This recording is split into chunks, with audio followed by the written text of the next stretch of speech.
Hello, Ryan here in my messy office, here with my week 16 update. So I had my weigh-in yesterday. I am a day late with this video. We were traveling over the weekend and got back on Sunday, had a long night, so I'm a day late, but I did weigh in yesterday and I was down 5 pounds from last week.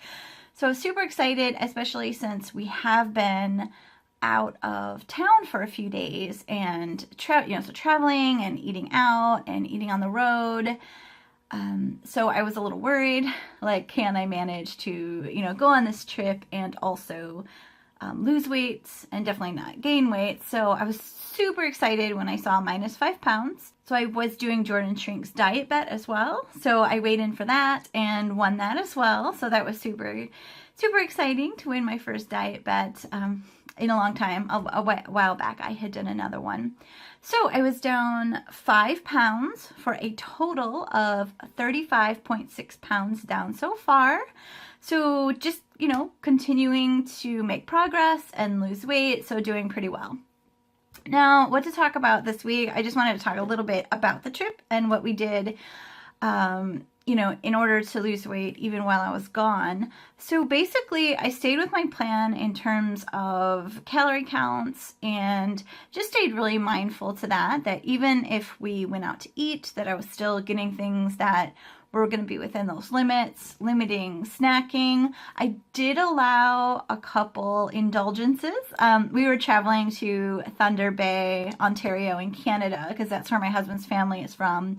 And they have this donut called the Persian, and it's delicious. It's like a cinnamon roll donut topped with raspberry icing, and the only place you can get it is in town there. So being that we were in Thunder Bay for the first time in a few years, I had to get a Persian. So I did eat one of those, and like I said, just fit it within my calorie counts for the day. We went out to dinner several times and just made good choices and limited the portion sizes on that.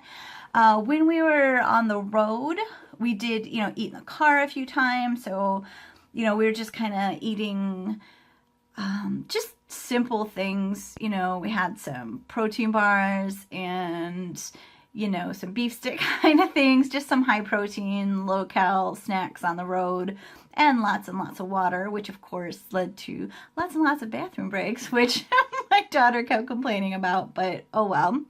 And then we did, at the hotel we were at, it had a continental breakfast. So, hubby and I went in there and tried to do the best we could with that. The food kind of sucked, but we were able to stay within our limits and, just get some protein and fruit and just kind of go from there, and did well with that. Movement-wise, we did go swimming a couple times for an hour each, so that was a little bit of movement. My husband and I did hit the gym as well, so I got in a little strength training and a cardio workout. I did end up cutting it short because I ended up having stomach troubles like this whole weekend, and it kind of hit me right in the middle of the workout. So I did have to leave because just a little bit early, so I didn't finish the full cardio. I only got in about 15 minutes because my stomach was very angry. And we also did a bit of walking around as well because it's a gorgeous outdoorsy type area. So we did some sightseeing and, just walking down by Lake Superior and a few other places. We planned on doing a canyon hike, and unfortunately we got all the way there. It was about an hour or so outside of town, and everything was fine. We go up the access road, we get almost to the canyon, and it's blocked off and it's closed, and it turns out they don't open that road until May 15th. So no canyon hike, which was quite sad. But we made do and just, did some other sightseeing and stuff in the area, so it went well.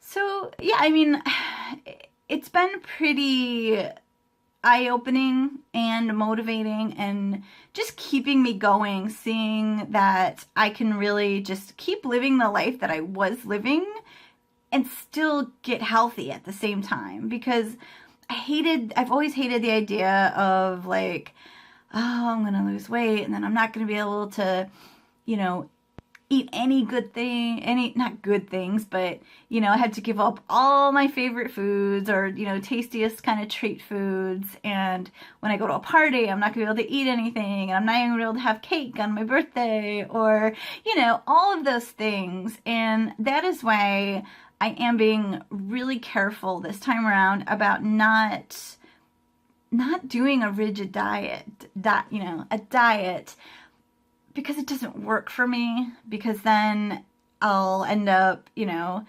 having something small and then feeling like I failed and spinning out of control. So this is allowing me to have treats and stay within limits and work on portion control and, you know, calories. I do hope to get to the point where I don't have to count every calorie, but I'm talking way down the road. Like, so yeah, I plan on doing the calorie counting for at least a couple years, hopefully until I get to my goal weight, maybe a little bit into maintenance, and then try to switch to more of an intuitive eating, along with, you know, monitoring my weight and making sure that things stay on track so that I can make adjustments if needed and go back to calorie counting if needed, because I really want this to be a lifelong change. So that's it for my quick update for this week, and I am looking forward to another good week. Gonna try to get some more workouts in, and I did set my May goals and posted them this morning, so I'm gonna just go through those real quick here so we can follow up on those at the end of the month. Yeah, so the goals this month are to win the 3 diet bets I am a part of. I am Fat Girl Fat Up's diet bet, which ends around the middle of the month, King Fatty Cakes month, which just starts today, so it goes on for 4 weeks, and then phase 2 of my Transformer diet bet, which is the 6-month lose 10% of your weight bet. And I think that one ends sometime around the end of the month as well. Don't have to lose too much more for that one because it is smaller percentages each month and then a maintenance phase at the end. Then to do 2 hikes out of my 60 hikes within 60 miles of Chicago. I got this book forever ago, and I'm always like, I'm going to do all 60 of these hikes. And I've barely done even a few of them. So I'm just trying to get through some of those this summer because I love hiking, and I've just been really bad at making it routine. So trying to follow up with that. Also, just each week, cardio and strength training 2 times a week. That was my goal last week as well, and I did plan on possibly raising that. However, I did not make the full 2 per week last month, primarily at the end of the month after I hurt my back. So I missed some workouts. So I'm just going to keep it at that same level for this week. And, you know, I don't really set specifics because I want the flexibility and I don't want to get discouraged. So, you know, sometimes it'll be at the gym, sometimes it'll be at home, could be walking, could be riding the recumbent bike, and just go from there. And then probably the one I'm most excited about is to get back into my TM habit, and that's transcendental meditation. I did training for that about 5 years ago, and I had a really good habit for a long time, and then, you know, I kind of got out of the habit. I went back several times, and I have not meditated in about a month now. And before that, it was kind of sporadic, you know, for the last 6 months or so. So I want to get back into that. And, you know, ideally, you're supposed to meditate 20 minutes twice a day, every single day. And I am just setting a goal to meditate 3 times per week. Hopefully it's more than that, but at the very least, it's going to be back in the habit of doing that, and I can raise that until I get to that point. Yeah, so those are my goals for May, and I'm excited to get to it and just keep making progress. You know, even though I didn't reach everything in April, it's all about progress, not perfection, because perfectionism has been a total killer of progress in my past. So not fretting and just keep on plugging along. Thanks for following my journey. See you next week.